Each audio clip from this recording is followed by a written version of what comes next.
Hi hello welcome back to our channel. నేనండి మీ శ్రీలక్ష్మిని. అందరు ఎలా ఉన్నారు? బాగున్నారా? నేనైతే చాలా బాగున్నాను. ఈరోజు నేను మీకు చూపించబోయే డిష్ పల్లీ కట్లెట్ అండి. పల్లీ కట్లెట్ చేసుకోవడానికి ప్రిపేర్ చేశాను రండి. నేనైతే ఈరోజు పల్లీ కట్లెట్ చేస్తున్నాను, చూసేద్దాం పదండి.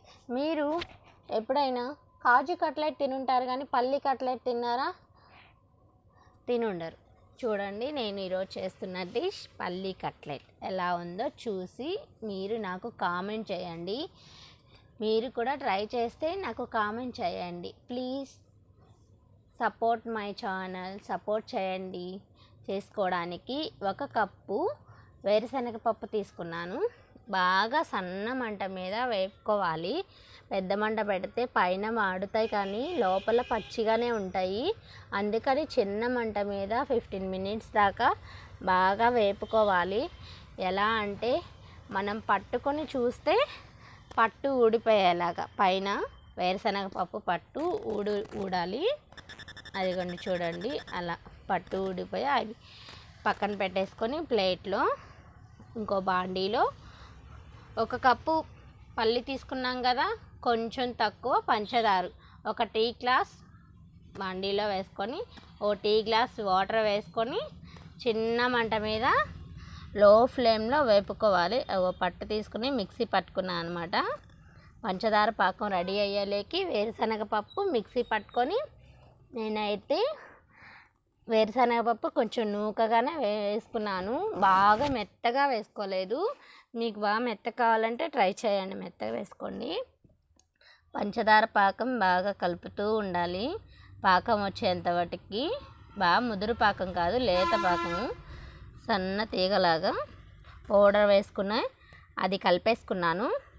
బాగా కలిపేసుకొని దీంట్లోని 1/2 కప్పు మిల్క్ పౌడర్, పల్లీ కట్లెట్ చేయడానికి 1/2 కప్పు మిల్క్ పౌడర్ యాడ్ చేసుకోవాలి. అందులో కొంచెం 1/2 స్పూన్ యాలకుల పొడి కూడా వేసుకోవాలి.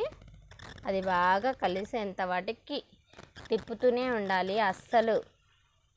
అస్సలు ఆపకూడదు, తిప్పుతూనే ఉండాలి. 1/2 స్పూన్ యాలకుల పొడి వేసుకున్నాను. బాగా తిప్పుతూ ఉండాలి. ఆపితే గడ్డ కట్టేస్తుంది, అడుగంటుతుంది. 1.5 స్పూన్ నెయ్యి వేసుకొని, అది పాన్కి స్టిక్ అవ్వకుండా అంటుకోకుండా వేడంగా వచ్చేస్తుంది. బాగా కలుపుతూనే ఉండాలి. అది పట్టుకొని చూస్తే కొంచెం బాల్లా ముద్దలాగా అవితే అది రెడీ అయిపోయినట్టు. పాకం అంతా కలిసిపోయి మనకు పల్లీ కట్లెట్ రెడీ అయిపోయినట్టే. స్టవ్ ఆఫ్ చేసుకొని ఓ ప్లేట్కి నెయ్యిని రాసుకొని బాగా ఆ ప్లేట్లో సర్వ్ చేసుకొని పల్లీ కట్లెట్ చేసుకోవడానికి అది బాగా ఒత్తుకోవాలి. 1 స్పూన్కి నేను కొంచెం ఆయిల్ వేసుకొని బాగా స్టఫింగ్ చేసుకున్నాను. బాగా ఒత్తుకొని స్టఫింగ్ చేసుకున్నాను అన్నమాట. అదిగో చూడండి, అలా గట్టిగా వస్తుంది. కొంచెం ఒక 5 నిమిషాల పాటు అలా ఉంచాలి పక్కన.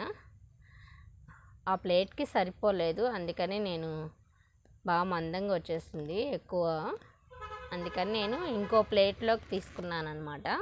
అది కొంచెం పెద్ద ప్లేటు. దాంట్లో కొంచెం జీడిపప్పు, బాదం పప్పు మిక్సీ పట్టుకున్నాను, అవి వేసుకున్నాను. 10 నిమిషాల తర్వాత చూస్తే రెడీ అయిపోయింది. కాజు కట్లెట్ రెడీ.